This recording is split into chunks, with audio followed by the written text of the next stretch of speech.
Assalamualaikum warahmatullahi wabarakatuh. Dengan saya Septa Ramadjodi akan mempresentasikan tentang aplikasi dan instalasi hidrolik pada sektor kesehatan dengan mata pelajaran hidrolik dan pneumatik dengan dosen pengampu Hanifadina STMT.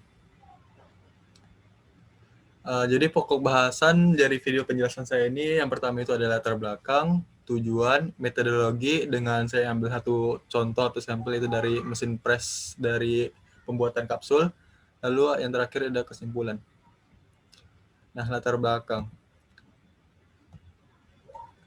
Jadi latar belakang yang pertama itu apa itu hidrolik? Yaitu hidrolik adalah sistem yang menggunakan fluida sebagai media penggerak. Jadi dia bergerak di bagian pipa-pipa atau bagian pipa-pipa itu. Kenapa hidrolik itu dibutuhkan pada bidang kesehatan, medik atau farmasi gitu. Jadi yang pertama itu membutuhkan tenaga ekstra pada medik ataupun farmasi.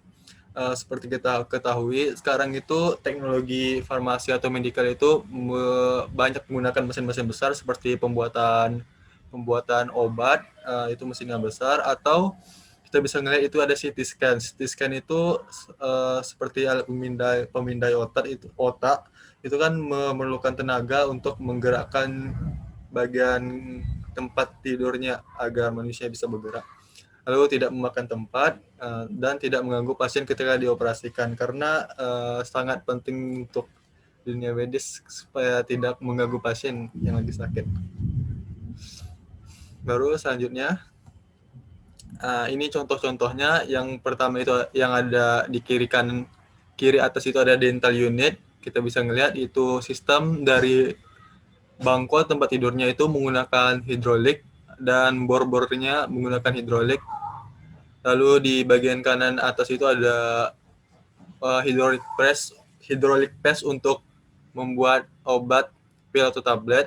Yang kiri bawah itu ada CT scan, yang kanan bawah itu ada tempat tidur untuk pasien. Sekarang tempat tidur pasien itu menggunakan hidrolik ya, jadi kita bisa mengatur tempat tidurnya agar menyamankan pasien gitu. Baik, selanjutnya itu ada tujuan. Nah, tujuan dari kenapa hidrolik and medik itu digabung gitu antara teknologi dan medikal. Yang pertama itu karena sekarang teknologi itu makin berkembang, jadi nggak mungkin stagnan. Dan pertumbuhan manusia itu juga makin banyak, jadi kita nggak mungkin stuck di manual seperti pemeriksaan manual. Jadi membutuhkan teknologi maju agar mempercepat pengambilan data, sampel atau sebagainya. Itu kalau zaman dahulu itu kan perlu melihat secara langsung seperti tulang retak atau tumor otak itu kan dibuka kepalanya. Kalau sekarang mah tinggal di scan aja kita bisa kelihatan penyakitnya apa. Nah, jadi tujuannya supaya kenyamanan pasien, penghematan budget waktu, dan supaya tenaga medisnya lebih efisien. Selanjutnya ada metodologi. Jadi satu metodologi yang saya ambil dari contoh-contoh dari medis itu ada mesin press pembuatan pil. Yang pertama itu ada active ingredient sama excipients digabung dengan mixing and graduation. Jadi bahan-bahannya itu digabung, baru dibentuk menggunakan dyeing atau membentuk, lalu dikompres menggunakan mesin kompresnya, lalu di coating itu dibalut supaya pilnya itu bertahan lama gitu. Kalau bisa kita lihat tablet itu ada sisi luarnya, kalau pil juga ada yang mengikat itu, lalu ada packaging supaya terlabeling dan biar tahan lama juga. Nah, ini ada contoh video untuk mesin press pada bagian farmasi.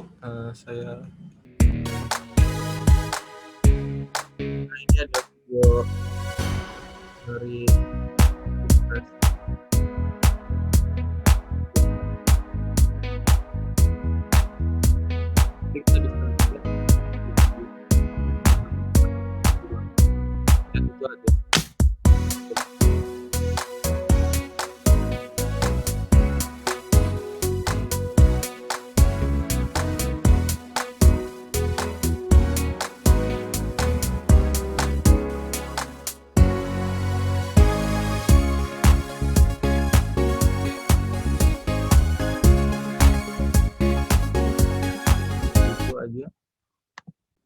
Baik, yang terakhir ada kesimpulan. Oke, jadi, kesimpulan dari presentasi video saya ini, itu membantu praktisi medis atau farmasi dalam beberapa hal seperti, desain sistem, manajemen database, terus dia dapat memperkecil atau merampingkan proses sehingga, personil yang digunakan lebih efisien efisien. Jadi kayak, lebih sedikit orang tapi lebih efisien daripada banyak orang tidak efisien, seperti itu. Sekian video penjelasan saya, terima kasih.